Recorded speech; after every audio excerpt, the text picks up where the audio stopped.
Ini tuan-tuan, tolong share, tolong like, tolong subscribe. Kuala Lumpur, seorang pemimpin dari gabungan Sarawak membayangkan kemungkinan negara itu akan memperkenalkan mata wang sendiri memandangkan keadaan ekonomi tidak menentu di Malaysia. Setiausaha Agung Gabungan GPS Datuk Alexander Natalinggi berkata, pengenalan mata wang Sarawak antara langkah boleh dipertimbangkan sekiranya keadaan ekonomi negara dalam keadaan kurang merangsangkan ini berterusan. Jika ekonomi Sarawak baik tetapi ekonomi negara tidak begitu baik, mungkin Sarawak akan memperkenalkan mata wang itu sendiri. Jika Sarawak lebih baik daripada yang lain, kenapa tidak kenal mata wang itu sendiri? Inilah yang kita cuba tekankan, katanya. Beliau berkata demikian melalui siaran podcast bertajuk Dari Melaya ke Malaysia 60 tahun hari ini. Ahli Parlimen Kapit itu bagaimanapun berharap tidak ada pihak yang akan menggelar beliau sebagai pengkhianat susulan langkah untuk mengenalkan mata wang sendiri untuk Sarawak itu. Tapi saya bercakap dengan serius. Jika kita begitu baik dalam membangun ekonomi kita, maka secara pengiraan ekonomi kita sepatutnya kukuh. Aku geramnya nak pergi tembak dia kan. Baik, kenyataan daripada Abang Jo, Abang Johari bentuk Abang Jo Openg, komentar tentang kenyataan ataupun pendapat berikut pendapat yang dikemukakan oleh Setiausaha Agung PBB tersebut menjawab persoalan ini Sarawak akan tetap guna mata wang ringgit. Bang Jo, Sarawak akan tetap menggunakan mata wang ringgit di sebalik penggunaan mata wang sendiri seperti dibayangkan oleh Menteri Kerja Raya Datuk Alexander Natalinggi. Premier Sarawak Tan Sri Abang Johari berkata carangan yang dibayangkan oleh Natalinggi itu hanyalah pandangan peribadi. Menurutnya ia merupakan isu yang cukup rumit dan memerlukan penelitian khusus. Ia sekadar pandangan peribadi Nanta. Kita sudah ada mata wang Malaysia, jadi kita kena guna itu saja, katanya kepada pemberita. Beliau diminta mengulas mengenai kenyataan Nanta yang membayangkan kemudian Sarawak untuk memperkenalkan mata wang sendiri memandangkan keadaan ekonomi Malaysia yang tidak menentu. Semalam ahli Parlimen KP itu membayangkan perkara itu dalam podcast Dari Melaya ke Malaysia 60 tahun. Saya nak komen tentang benda ni tuan-tuan. Saya tak tahu Alexander Natalinggi ni faham ke tidak daripada segi ekonomi dan tata cara ekonomi sebenarnya. Dia faham atau tidak bagaimana ekonomi itu, the mekanisme ataupun kaedah ekonomi itu bergerak itu bagaimana. Saya tak tahu sama ada dia faham atau tidak. Ya, dia Menteri Kerja Raya, tapi tak bermakna dia faham atau fasih berkenaan dengan perkara-perkara ini. Bila kita bercakap tentang nak ubah mata wang sebenarnya, dia tak semudah seperti yang kita sebut. Dan banyak perkara kita ambil contoh. Dia ada orang kata, tapi Singapura boleh buat Brunei boleh buat sebab dia ada negara dia sendiri, dia ada regulation dia sendiri, dia ada undang-undang dia sendiri. Dia banyak benda yang akhirnya dia akan menjadi complicated, bukan mustahil. Okey, kita ambil contoh, dia ambil contoh jugalah. Kalau kita tengok dekat Britain boleh buat. Kan UK, England dia pakai mata wang pound sterling, kemudian Scottish dia pakai mata wang dia sendiri. Betul, tetapi nilaian dia sama. Kan nilaian dia sama. Dia berbeza kalau dia pakai euro contohnya dengan pound sterling, mungkin nilaian dia berbeza.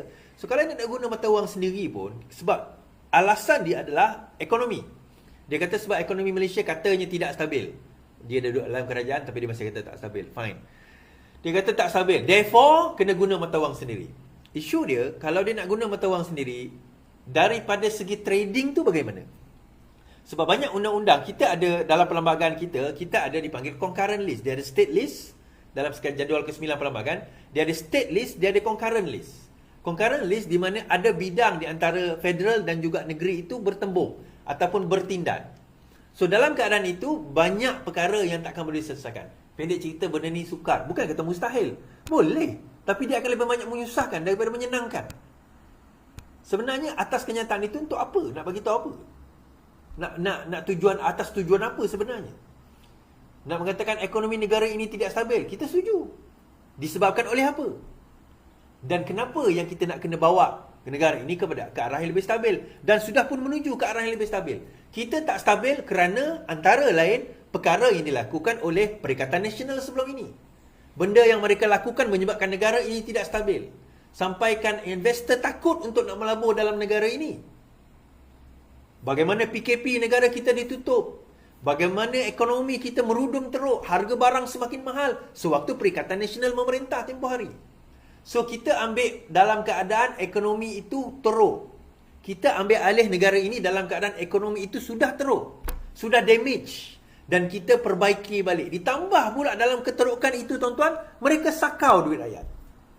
Mereka sakau duit jana wibawa. Mereka sakau bilion ringgit untuk nak merosakkan lagi lebih further negara kita. Jadi sebab itu, kalau kita betul-betul nak usaha baiki negara kita ini, ialah kita kena kerjasama. Bila kita sebut kerajaan perpaduan, kita kena kerjasama. Tak boleh nafsi-nafsi. Bila senang, oh tak apa, aku fikir diri sendiri. Bila susah, tolonglah kami, bantulah kami, bagilah projek, bagilah kemajuan. Tapi bila dah senang, oh tak apa, pandai-pandai korang lah, kami tak nak ambil tahu. Itu masalah. Itu yang akan jadi masalah kepada kita dalam negara kita. Kita nak membangun sama-sama. Kita nak susah-susah sama-sama. Barulah itu dinamakan semangat Malaysia. Kita membentuk Malaysia dulu dalam keadaan kita sama-sama susah. Kelebihan Sarawak sebab dia jumpa minyak je. Kalau Sarawak tak jumpa minyak, saya rasa tak ada resources lain dah Sarawak. Penduduk dia tak ramai, terlalu jauh, terlalu besar. Nak manage tu agak payah. Tapi kita ada minyak. Dan itu yang menyebabkan kita lebih sikit daripada orang lain. Lebih sikit je daripada orang lain. Dan kita ada kekayaan itu lebih sikit berbanding orang lain. Selain daripada itu, sebenarnya kita kena membangun negara ini bersama. Dan kita tak boleh harapkan GDP kita saja untuk kita nak bawa pembangunan dalam negara kita. Mustahil, tuan-tuan. Bukanlah mustahil, tapi akan menyukarkan kita. Benda tu akan menjadi lebih susah dan lebih sukar untuk kita nak buat. Tuan-tuan, kita, banyakkan orang politik ni dia ada delusion tau. Delusional dia, kata. Dia rasa aku boleh buat. Tengoklah, kerja raya buatlah dulu. Selesaikan masalah kerja raya kat Sarawak tu. Jalan-jalan di Sabah banyak lagi tak selesai, Pen Borneo. Cuba settlekan tu dulu. Boleh?